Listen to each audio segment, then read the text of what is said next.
بسم اللہ الرحمن الرحیم۔ سورۃ التوبہ کی آیت نمبر 3 کا کچھ حصہ ہم پڑھ چکے تھے۔ سورۃ التوبہ کی آیت نمبر 3 کا بقیہ حصہ اعوذ باللہ من الشیطان الرجیم فَإِن تُبْتُمْ، پھر اگر توبہ کرو تم، فَهُوَ خَيْرٌ لَكُمْ، فَهُوَ بس وہ خیر بہتر ہے، لکم تمہارے لیے، وَإِن اور اگر ان یہ مشرکین جو ہیں جن کے لیے اعلان کیا گیا ہے ان سے یہ کہا جا رہا ہے کہ اگر تم باز آ جاؤ، توبہ کر لو، اور توبہ کرنے کا مطلب یہ ہے کہ تم اپنی اس روش سے جو اسلام دشمنی کی ہے اس کو ترک کر دو اور رجوع کر لو، یعنی راہ راست کی طرف آ جاؤ، تو یہی تمہارے لیے بہتر ہے۔ اسی میں بہتری ہے کہ تم توبہ کر لو اپنے اس سابقہ رویے سے۔ فَإِن تُبْتُمْ، پھر اگر تم توبہ کر لو تو فَهُوَ خَيْرٌ لَكُمْ، بس وہی بہتر ہے تمہارے لیے۔ وَإِن تَوَلَّيْتُمْ، اور اگر پھر گئے تم، پھر گئے کس بات سے، یعنی تم توبہ کرنے کی طرف نہیں آتے اور سرکشی کرتے ہو، پھرتے ہو اس بات سے، تو فَاعْلَمُوا، پھر جان لو، پھر یہ ذہن میں رکھنا کہ انکم، یہ کہ تم غیر معجز اللہ، نہیں ہو عاجز کر سکنے والے اللہ، تم اللہ تعالیٰ کو عاجز نہیں کر سکتے۔ پھر یہ نہیں کہ تم اللہ تعالیٰ سے بھاگ کے کہیں اور چلے جاؤ گے اور تم اللہ کی پکڑ میں نہیں آ سکتے، پھر یہ بات ذہن میں رکھنا کہ تم کہیں بھاگ کر آ نہیں سکتے، تم اللہ تعالیٰ کو کہیں کسی صورت میں بھی بے بس نہیں کر سکتے کہ اللہ تعالیٰ تمہیں پکڑ نہ سکے گا، ایسا نہیں ہے، یہ بات ذہن میں رکھنا۔ یہ جو عمومی رویہ ہے، اسلام نے کسی بھی کافر کو زبردستی اسلام میں لانے سے بھی منع کیا ہے اور اس پر اسلام مسلط نہیں کیا جاتا، وہ خوشی سے قبول کرے تو کرے، اس کو اچھے انداز میں سمجھایا جائے گا، اس کو اس کے نہ ماننے کے برے نتائج سے آگاہ کیا جائے گا، ماننے کے لیے جو اس کو انعامات ہیں اس سے رغبت دلائی جائے گی، لیکن زبردستی اس پر اسلام مسلط نہیں کیا جائے گا تم کلمہ پڑھو۔ یہی وجہ ہے کہ یہاں بھی گو کہ ان کو اعلان کر دیا گیا کہ ٹھیک ہے تم نہیں مانتے، تم نہیں اسلام لاتے، تو پھر یہ 4 ماہ کی صرف مہلت ہے، اس کے بعد پھر تمہیں یا تو اس سے پہلے مسلمان ہونا پڑے گا یا پھر تمہیں یہ علاقہ چھوڑ کے جانا پڑے گا۔ اور ساتھ ان کو یہ بھی باور کرا دیا گیا ہے کہ تم یہ نہیں کر سکتے کہ تم یہ سمجھو کہ ہم اسلام بھی نہیں لائیں گے اور یہیں پر رہیں گے اور جو ہے کوئی آپ کو پوچھے گا نہیں، ایسا نہیں ہے، یعنی کفر پر اگر رہنا ہے تو پھر تمہیں ایک لمٹ کے اندر رہنا ہوگا، وہ جو دین اسلام کی سربلندی ہے اس کو قبول کر کے رہنا ہوگا،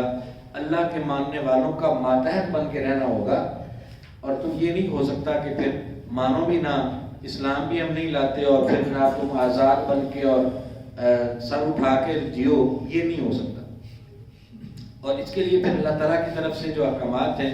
وہ یہی ہیں، پھر تمہیں ان کے سامنے جھکنا پڑے گا اور تم اللہ تعالیٰ کو بے بس نہیں کر سکتے۔ ہمارے ہاں بہت غلط ایک روش چل پڑی ہے رواداری کے نام پہ، کہ جو غیر مسلم ہمارے ہاں ساتھ رہتے ہیں یا پاکستان کے وہ شہری ہیں، ان کو بہت زیادہ VIP پروٹوکول دیا جاتا ہے۔ مسلمانوں کی بھی اتنی اہمیت نہیں ہے جتنی ان کافروں کی ہے جو اسلام پاکستان میں رہتے ہیں۔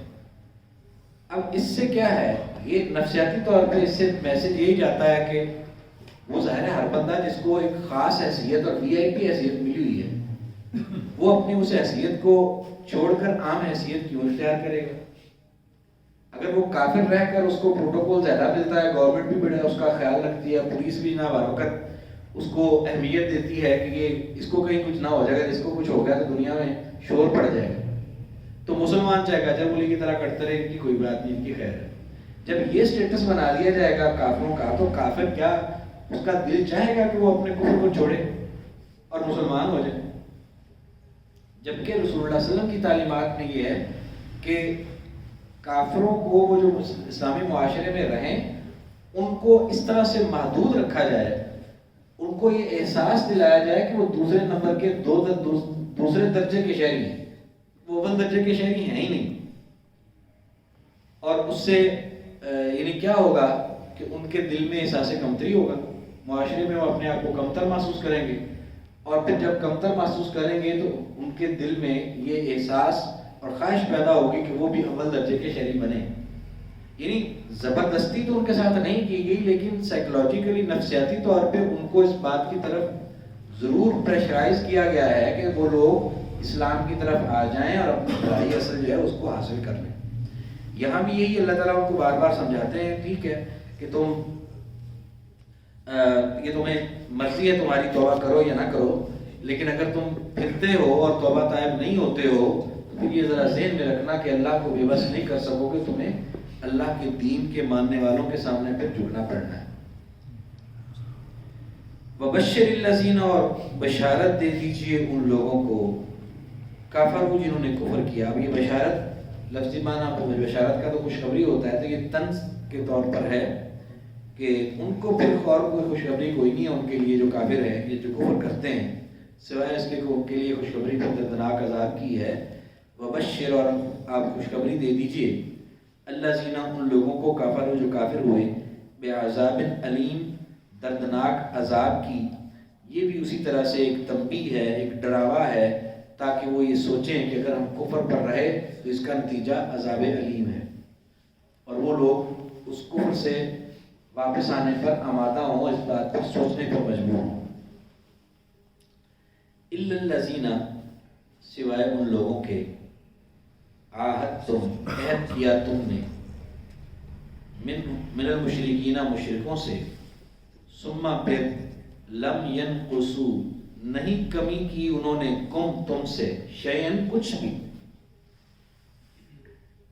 اب اس آیت مبارکہ کا تعلق پچھلے اعلان کے ساتھ ہے کہ وہ جو معاہدات کے توڑنے کا اعلان تھا اور وہ معاہدے جن سے ہوئے ہیں وہ ختم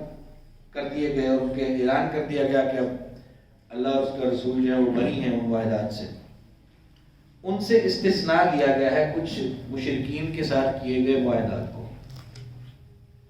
میں نے عرض کیا تھا کہ غزوہ تبوک کے موقع پر جب آپ صلی اللہ علیہ وسلم اور آپ کے ساتھی اس لمبے سفر پر تبوک کے گئے تو اس دوران جن لوگوں نے وعدہ خلافی کی تھی، معاہدات کی خلاف ورزی کی تھی، یہ برات صرف ان قبائل سے ہوئی. اور اس دوران بھی کئی قبائل ایسے تھے کہ انہوں نے معاہدات کی پاسداری کی، کوئی انہوں نے معاہدے کے اندر کمی نہیں کی، انہوں نے کوئی اس کے اندر نقص نہیں کیا یا اس میں کمی نہیں چھوڑی، پوری پاسداری کی انہوں نے معاہدے. مشرک قبائل تھے، لیکن انہوں نے اس نازک صورتحال سے ناجائز فائدہ اٹھانے کی کوشش نہیں کی. تو ان لوگوں کو اللہ تعالیٰ نے استثناء دیا کہ ان کے ساتھ معاہدات قائم رہے. یہ جو برات کا اعلان ہے یہ ان کے ساتھ ہے جنہوں نے وعدہ خلافی کی تھی، جنہوں نے معاہدات کی خلاف ورزی کی تھی. تو سوا ان لوگوں کے، یعنی یہ ان لوگوں کے لیے اعلان نہیں ہے. الا الذین، سوا ان لوگوں کے عاہدتم من المشرکین، عہد کیا تم نے مشرکوں سے، ثم لم ینقصوا، پھر نہیں کمی کی انہوں نے تم سے، شیئن کچھ بھی، نہ تو انہوں نے معاہدے کی خلاف ورزی کی، ولم یظاہروا، اور نہ ہی انہوں نے مدد کی، علیکم تم پر، احدن کسی ایک کی. تم پر کسی ایک کی مدد کا کیا مطلب کہ جن کے ساتھ مسلمانوں کی لڑائی ہو تو وہ جا کے ان کی پشت پناہی کریں یا ان کا ساتھ دیں. تو یہ بھی ایک جرم ہے کہ معاہدہ جب مسلمانوں سے ہو، خود تو شرارت نہیں کی لیکن جو لڑنے والے دشمن تھے جا کے ان کی مدد کی، تو ان کی مدد بھی ایسے ہی ہے پھر جب کہ وہ اسلام کی خلاف ورزی ہے، مسلمانوں کی خلاف ورزی ہے اور معاہدات کی خلاف ورزی ہے. دونوں ہی، جنہوں نے دونوں میں سے کوئی جرم نہیں کیا، نہ تو انہوں نے خود معاہدے میں کوئی کمی کی اور نہ ہی کسی اسلام دشمنی کرنے والوں کی کسی قسم کی انہوں نے مدد کی، کسی ایک کی. ولم یظاہروا، اور نہیں مدد کی انہوں نے، علیکم تم پر، احدن کسی ایک کی بھی. تو ایسی جو قسم کے مشرکین قبائل ہیں ان کے ساتھ جو کیے گئے معاہدات ہیں ان کے بارے میں اللہ تعالیٰ حکم فرماتے ہیں کہ فَأَتِمُّوا إِلَيْهِ، بس پورا کرو ان کو ان کی طرف. وہ معاہدات تم نے ان کے ساتھ پورے کرنے ہیں. جو بھی اس کی مدت طے ہوئی ہے اس مدت کو پورا کرو. فَأَتِمُّوا پھر پورا کرو الیہم ان کی طرف عہدہم عہد ان کا الی مدتہم ان کی مدت تک، یعنی وہ معاہدات ان کی مدت تک پورے کیے جائیں گے. اس میں بھی یہ وضاحت ہے کہ اب ان کے اندر ایکسٹینشن بھی نہیں ہوگی اور ان کو مہلت جو ہوگی وہ 4 مہینے کی نہیں ہوگی، ان کی مہلت جو ہوگی وہ ان کے کیے گئے معاہدے تک ہوگی. اور معاہدے کے بعد پھر جب وہ ختم ہو جائے گا معاہدہ پھر ان کی حیثیت بھی عام مشرکوں والی ہو جائے گی. تو فَأَتِمُّوا إِلَيْهِمْ پورا کرو ان کی طرف عہدہم وعدہ ان کا، عہد ان کا الی مدتہم ان کی مدت تک. ان اللہ بے شک اللہ تعالی یحب المتقین محبت فرماتا ہے، پسند کرتا ہے پرہیزگاری کرنے والوں کو. یعنی جو لوگ نیکی کا راستہ اختیار کرتے ہیں ایسے لوگوں کو اللہ تعالیٰ پسند کرتا ہے. اور وہ بے شک مشرک تھے لیکن انہوں نے بھی تو اچھائی کا راستہ اختیار کیا نا کہ انہوں نے اس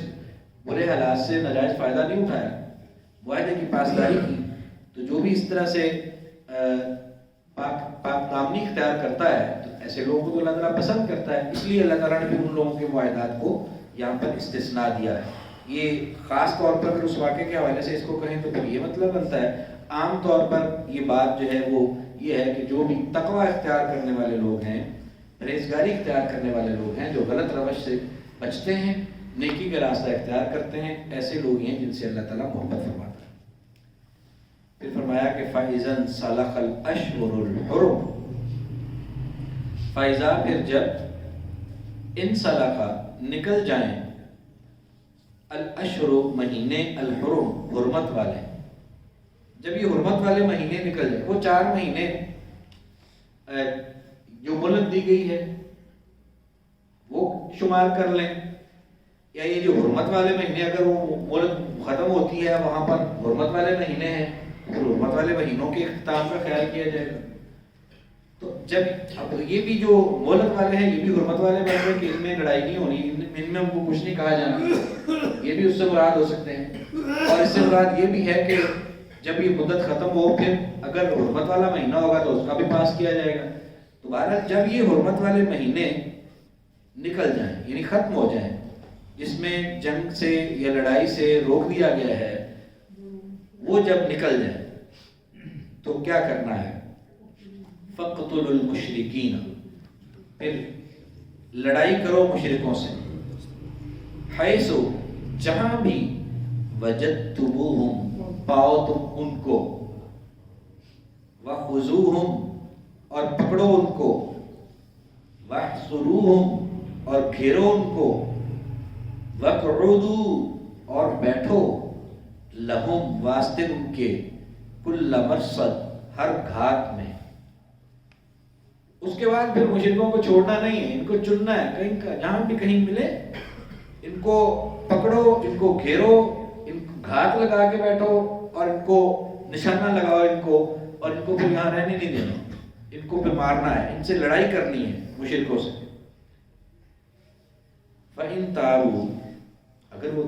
وہ توبہ کر لیں، یعنی یہ تو حکم تو دے دیا اللہ تعالیٰ نے، یہ بھی ایک طرح کی دھمکی ہی تھی کہ تمہارے ساتھ یہ سلوک کیا جائے گا تاکہ وہ لوگ ڈر جائیں اور ڈر کے پھر وہ سوچیں اس بات پر کہ ہم ایمان لے آئیں، اسی میں عافیت ہے، ورنہ یہ تو سخت احکامات آ گئے ہیں اللہ تعالیٰ کی طرف سے، پھر تو ہمیں چن چن کے پکڑا بھی جائے گا اور مارا بھی جائے گا. تو ساتھ دوسری طرف بھی توجہ دلا دی کہ فَإِن تَابُوا پھر اگر انہوں نے توبہ کر لی،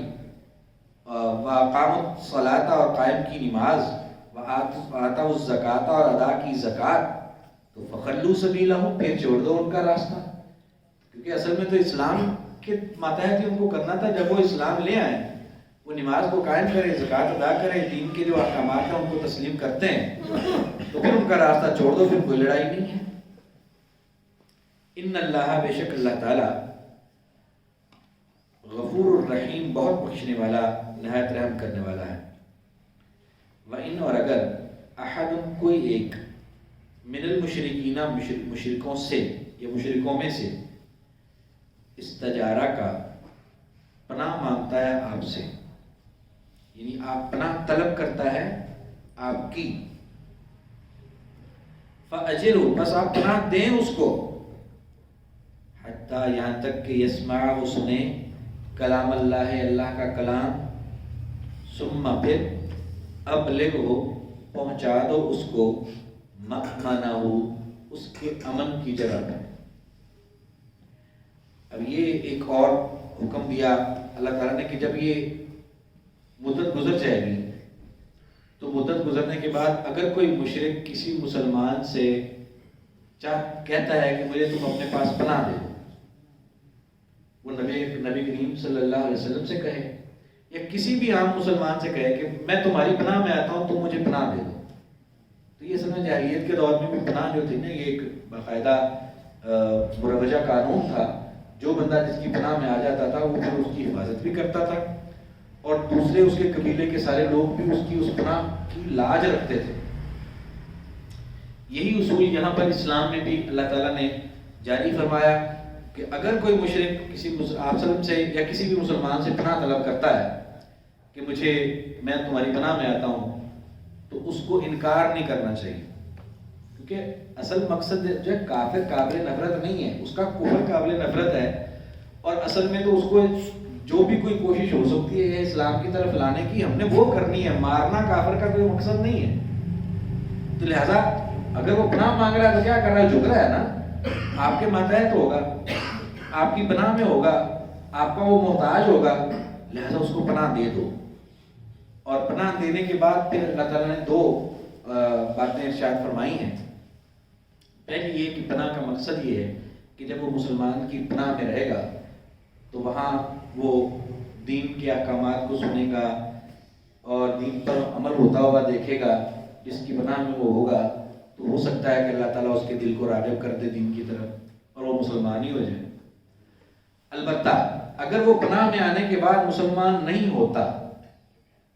اس کو دعوت بھی دی گئی، دکھایا بھی گیا سب کچھ، اس کو تعریف قلب بھی اس کی گئی کہ اس کا دل میں الفت پڑ جائے دین کی، لیکن وہ نہیں آیا اور اسلام نہیں لاتا، ایسی صورت میں پھر اس کو مستقل پناہ میں نہیں رکھنا۔ جب اس سے اس حوالے سے دین کو قبول کرنے کے حوالے سے مایوسی ہو جائے کہ یہ قبول کرنے والا نہیں لگ رہا، تو پھر اس کو کہہ دیں کہ اچھا بھائی ٹھیک ہے، پناہ ہو گئی، اب یہ ہے کہ تم بتاؤ کہاں جانا چاہتے ہو، جو تمہاری امن کی جگہ ہے، جہاں تم اپنے آپ کو محفوظ سمجھتے ہو، ہم تمہیں وہاں پہنچا دیتے ہیں اور اس کے بعد تم خود ذمہ دار ہو۔ تو اس کو پھر اس کے امن کی جگہ پر پہنچا۔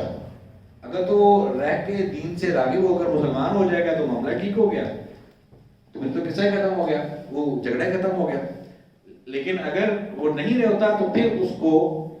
پناہ تو دو، لیکن جب اس طرح سے مایوسی ہو جائے تو پھر اس کو اس کی امن کی جگہ پر پہنچا دو، اور اس کے اس امن کی جگہ تک پہنچانے تک جس مسلمان کی پناہ میں ہے وہ بھی اس کی حفاظت کرے، اور باقی سارے مسلمان بھی اس پناہ کا لحاظ رکھیں کہ یہ کافر یا یہ مشرک جو ہے فلاں مسلمان کی پناہ میں ہے، لہذا اس میں کسی قسم کی ہم نے کوئی کمی نہیں کرنی، اس کو کوئی تکلیف نہیں دینی۔ تو اس کے امن کی جگہ تک پہنچنے تک یہ ذمہ داری ہوگی مسلمان۔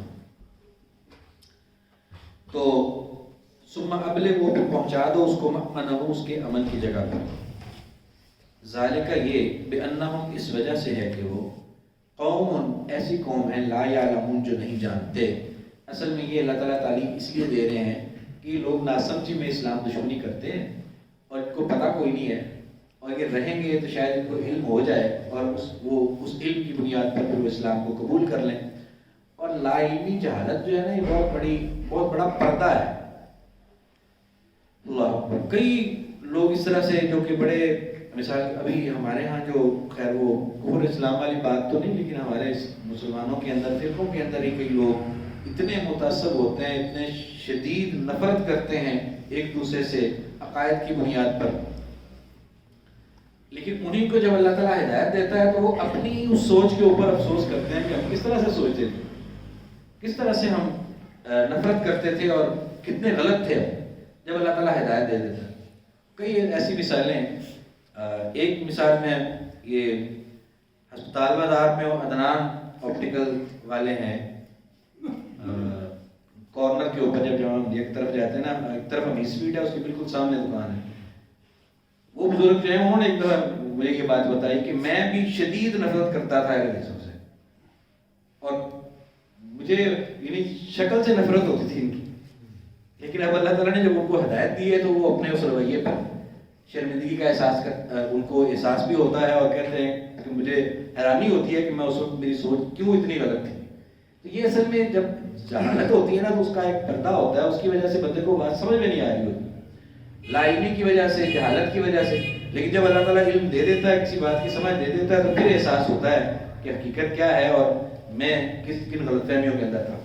اسی لیے اللہ تعالیٰ فرماتے ہیں کہ وہ اگر مشرک ہیں، وہ اگر قابل نفرت عمل کرتے ہیں تو وہ لا علمی اور جہالت کی وجہ سے کرتے ہیں۔ تو یہ نہیں کہ وہ پناہ مانگے، تم کو نہیں، تم مشرک ہو، میں نے تمہیں پناہ نہیں دینی، تم تو بت پرست ہو، نہیں، اس کو پناہ دو۔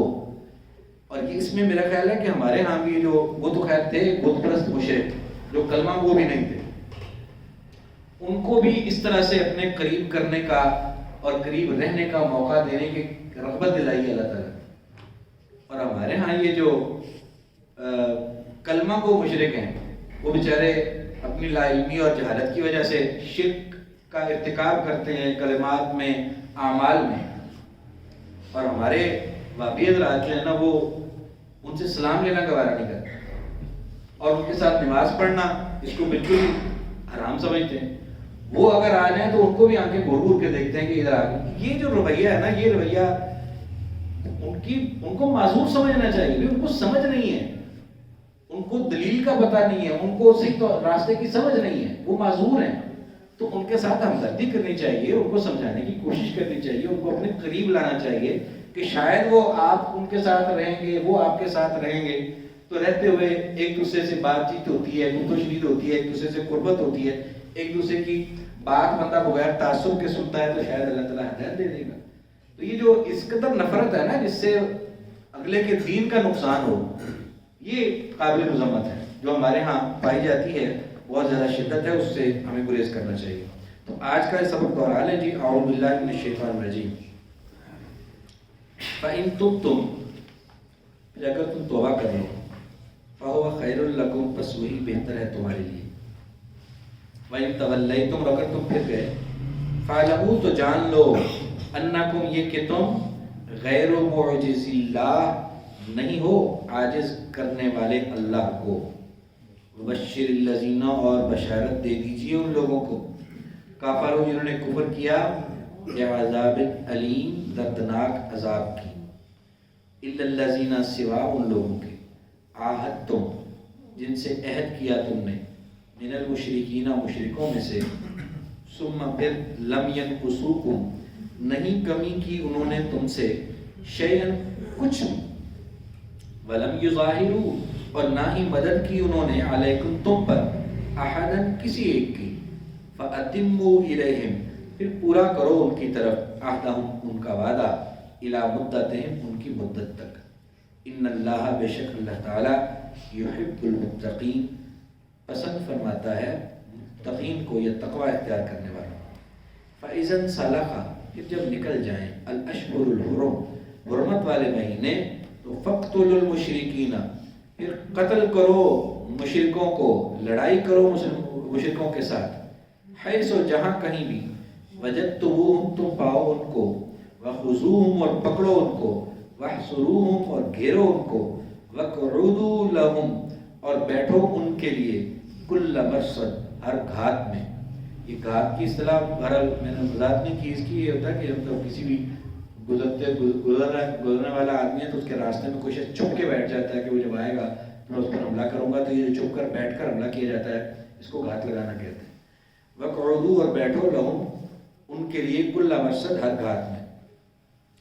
فَإِن تَابُوا، پھر اگر وہ توبہ کر لیں،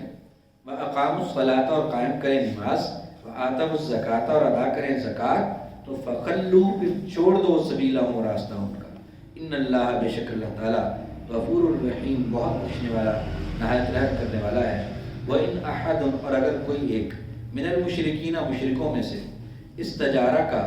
پناہ مانگے آپ سے، آپ کی،